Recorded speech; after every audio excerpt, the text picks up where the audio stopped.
Hi there, and welcome to week 5 of Foundation. So this is the tutor plans that I used for my older class in Foundations. So I first started and prayed over the classroom, and then we went right into geography. This is European cities. You have London, Paris, Orleans, Barcelona, Rome. So that's kind of how we sang it. London, Paris, Orleans, Barcelona, Rome. Sorry for the terrible singing. So we just sang the song, we have it on the map, we circled the locations, talked about them, and I said, tell me European cities, and they responded with London, Paris, Rome, Barcelona, Orleans. It doesn't matter the order in which they say it, so as long as it's said, it is good. And then you can say which of the cities is next to the Seine River, and they'd say Paris. Which one is located in Spain? Barcelona. Which two are in France? Paris, Orleans. So that's how we did geography. We then went into English. This week it is objective pronouns. You have singular and plural, first, second, and third. So for singular, first is me, second is you, and then third is he, her, it. So we did the hand gestures of me, you, he, her, it. And then for plural, it is us, is what we did, you, and them. So the us and them is very similar. So I kept messing up myself. So I did this for us and then outward for them. So us and them. So we just chanted it. We did the hand motions, we chanted it through, and that was English. For math, I used the math facts wheel of 9 and 10, so you can find these in CC Connected.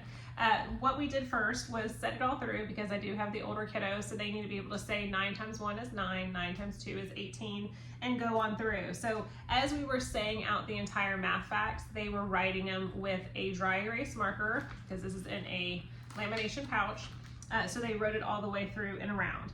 And then we played the skip counting song that goes along with it. And they were trying to beat the song. So they would erase, I'd hit play on the song and said go, and they were trying to fill it in faster than the song said it, which is nearly impossible because the song says it very, very fast, the skip counting song for math. Did the same thing for tens. 10 times 1 is 10, 10 times 2 is 20, filled out the chart, erased, tried to beat the song, filling it out, and all of that. So we just did that multiple times through, saying it, chanting it, filling out the chart in our seats. So that is what we did for math. For timeline, we did the bomb activity. This time, each kiddo started with 3 candies. I used Giggles, or like a healthier candy, if you will. So each kiddo started with 3. If they hit a bomb, they lost one. If they hit another bomb, they lost another candy. Today, they actually lost all 3 candies, and then, I felt bad, so I made sure everyone got at least 1 candy today doing the bomb activity. So we have cards 29 through 35. So that is what we did for timeline. We moved into science. What are some cycles in nature? Some cycles in nature are water cycle, carbon and oxygen cycle, and the nitrogen cycle. For this, I gave each pair of students this piece of paper. It's from CC Connected in the Sandbox Easing for week 5. I just chopped off the bottom part. But I gave this to them to take a look at, and I asked them, what do you see? What do you notice? Tell your partner. What do you notice about the words in it and what it's saying, like solar energy, there's condensation, precipitation. For the water cycle for nitrogen, you have the nitrates, nitrites, you have decomposers, all of the different things that they explored with their pair, their partners. And then I had hanging up in 3 different corners of the room a sign that said water cycle, carbon and oxygen cycle, and nitrogen cycle. So first, I just said go to the water cycle. So everybody went to the water cycle so they knew where that was located. And then I said go to the carbon and oxygen cycle. They went over there. And then I said go to the nitrogen cycle. So then they went there. After they were done with that, then I asked a question and I said, you're going to move to the cycle that you think the answer is. So which cycle falls as precipitation? So water is the answer. Whoever was in the water cycle won. Which cycle happens during photosynthesis? Carbon and oxygen. So they went there. Which cycle requires bacteria in the soil? Nitrogen cycle. Which cycle involves evaporation? Water cycle again. Which cycle provides oxygen for you to breathe? Carbon and oxygen cycle. And then last, which cycle gives nitrogen to plants so they can grow? Nitrogen cycle. So those were the questions I asked, and then they wanted to do like your traditional corner, like I'm thinking of a corner, go stand in it. So I just closed my eyes and I said, pick a corner that I'm thinking of, and they went to it and I just called one out, and whoever was in it, I just gave them a little giggles candy. And we did that just a couple of times. Then again, we sat back at our seats and I said, tell me what are some cycles in nature? And then again, they are to say in a complete sentence, some cycles in nature are water cycle, carbon and oxygen cycle, nitrogen cycle. So we went through that and moved into Latin. We have first conjugation endings, future tense. So this is singular and plural. We have bo, bis, bit, bimus, bitus, but. Because this goes for 2 weeks, this first week I really wanted to front load them with information and explain what it does, that we're learning how to say what someone will do in the future. This is future tense. So we said bo is pointing to yourself, like I shall. Bis, point to a friend, you will. Bit, pointing ahead, saying he, she, it will. Bimus, circle arms around, like we shall. Bitus, we spread our arms out to signify you all. And then bunt, point to a group like far away, way out there, they will. And then I gave a quick example. If we had amer, meaning to love, you could put that at the front of the word. So you'd have ambo, the am, that stem word of amer, meaning to love. So ambo, I shall love. Bis, you will love. Bit, he, she, it will love. Bimus, we shall love. Bitus, you will love. And bunt, they will love. And then I just kind of quizzed them real quick. I said, what ending means they will? It's bunt. What ending means you will? Bitus. Also bis, though. So, and then what ending means I shall? Bo. So that was kind of fun. So then we just sang the song a few more times to make sure that we got that in our heads and understood and said it clearly too for Latin. For history, it's Tell Me About the 100 Years' War. The song is, to me, seemingly upbeat for what it's talking about with the plague, but it says, during the 100 Years' War, Joan of Arc and King Charles VII led the French to defeat the English at the Siege of Orleans in the late 1340s. Fleas on rats carried the plague, which killed 1 out of 3 Europeans. So we just played hot potato for this one. So we listened to the song, sang it, I would pause it, whoever had the ball in their hands was out, and then we kept going till we had 2 left, and then everyone came back together. We did it another time through and just had a fun time singing it, hearing it, listening to it, and playing hot potato. So that was it for new grammar. For fine arts, we were doing perspective. So again, I use inside the lines for the artwork of where I get this. So we did Paris. So here is what was included in inside the lines. Let's see if I can get it here where you can see it clearly. So again, we're doing perspective. So we're talking about how on a 2-dimensional flat surface, we can make something look 3D, how something closer to you is going to be bigger and further away is going to be smaller. I have this from CC Connected that I showed as well to describe that. And then we drew Paris. I did it just like how she explains it in her video, where you have your horizontal line and vanishing point, and then we moved on from there. This was my kiddos drawing. We didn't get to finish it, so we all kind of started and got it going. And again, reminding them that this is just giving you some starting point on how to do these things, how to make this perspective so you can include it in your own drawings and your own artwork at home. And that ended art. We then had presentations, and so everybody got a chance to go up and speak for 2 minutes about whatever they wanted to speak about, take questions from the audience, and then we gave the positive feedback, 2 positive feedbacks for every person that went up and presented. And then lastly was our hands-on science. So for the hands-on science, we have 2 science experiments this week. We have expanding as well as in and out. For expanding, we're talking about the how galaxies may be moving and expanding. So going through all of the scientific method, the purpose and the question, research, hypothesis, the materials you use, the procedures for the experiment, the results and analysis, and the conclusion.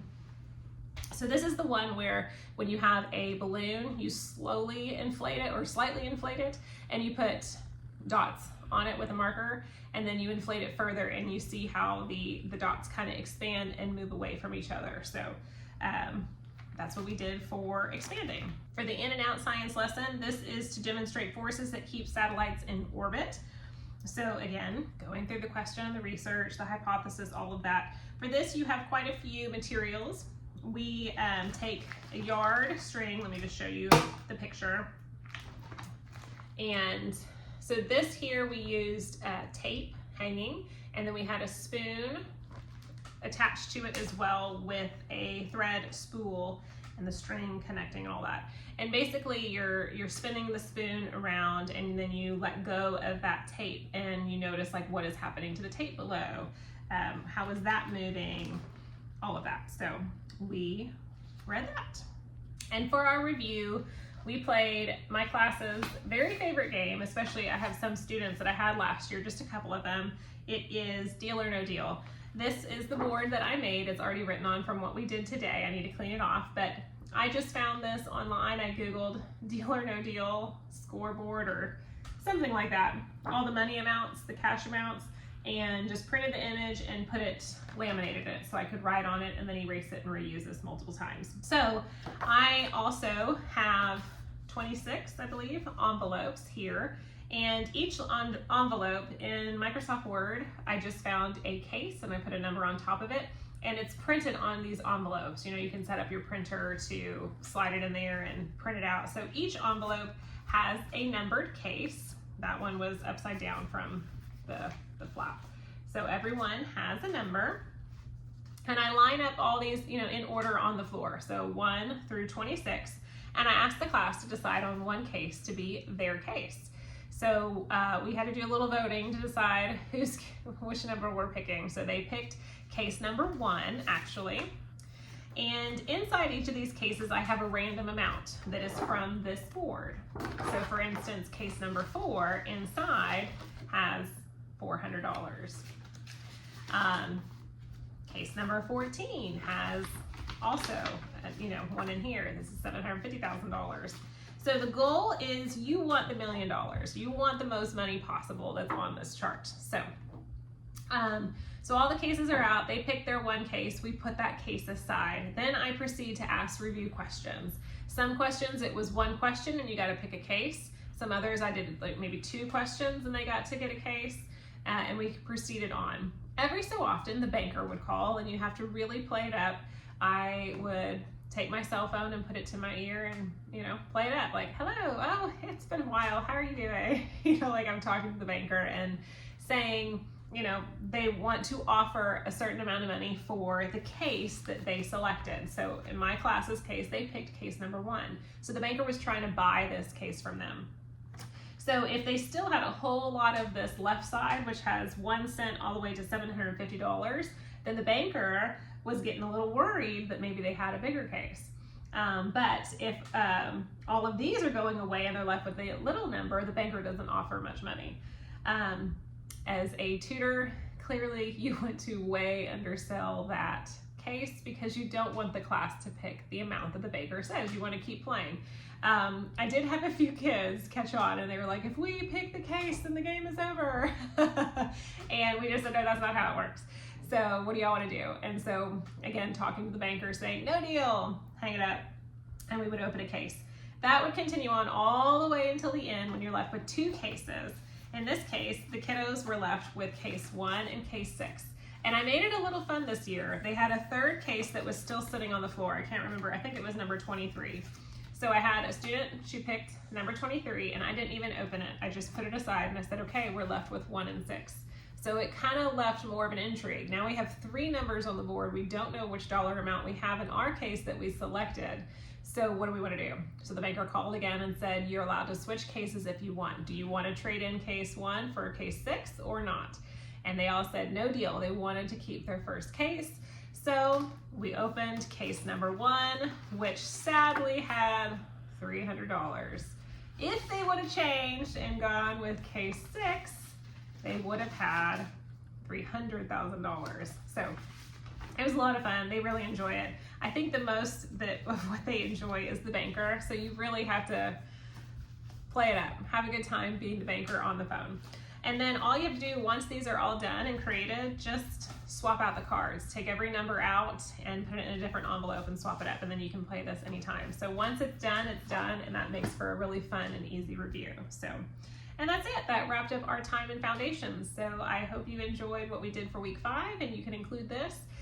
Tell me what you do for review and what are some activities that your kiddos just really enjoy. So I look forward to reading those. Thank you so much for being here, and I will see you next week. Bye.